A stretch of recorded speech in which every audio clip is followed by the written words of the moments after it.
in the heart of the Atlantic forest, where the ecosystem pulsates with incomparable biodiversity, an invisible threat transforms paradise into a hell.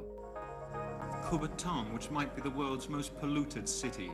Here in this small valley near São Paulo, 22 heavy industries, mostly petrochemical, disgorge into the atmosphere an estimated 1,000 tons of gases every day.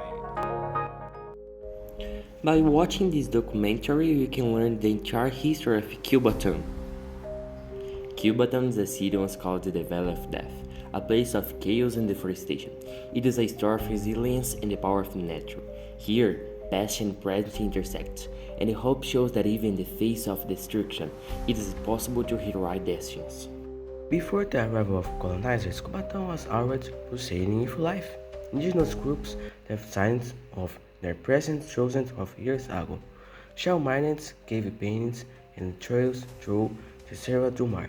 In the 16th century, the Jesuits established the general farm of Cubatão.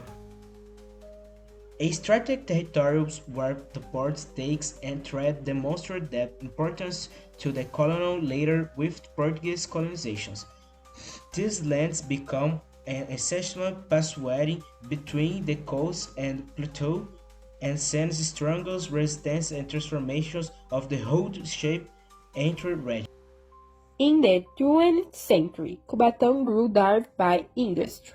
The Vinicieta Highway inaugurated in 1947, brought the coast and interior closer together, accelerated trade and urbanization, but progress took its toll.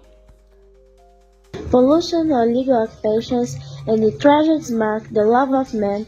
It was the beginning of Nera, the Pucha society and yes of the world and narrowed the eyes of admiration. The Villa Soccer Fire in 1984 shocked Brazil and the world. Explosions, smoke, destruction. The death toll was never clarified. Soon after, Villa Parzi exposed an ever crueler reality: poverty, pollution, and diseases linked to industrial negligence.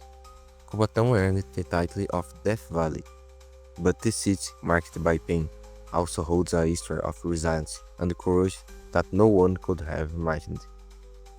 Cubatão could have succumbed, but it didn't.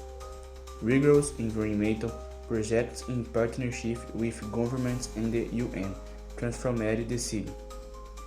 Industrial filters, waste treatment, reforestation, and environmental education campaigns brought life back to the Serra do Mar.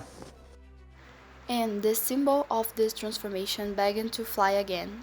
In 1992, the UN reorganized Cubatão as a symbol city of environment recovery. The impossible became reality. The city was reborn. Today, Cubatão is more than a city, it's a symbol of hope. A reminder that even in the face of greatest tragedies, it is possible to rebuild, recover, and transform. This documentary takes you on a journey through 5 centuries of history, from indigenous roads to industry, from destruction to hope, from the Valley of Death to the city reborn. Cubatão is not just a history, Cubatão is an example, and here you will experience each chapter of this journey.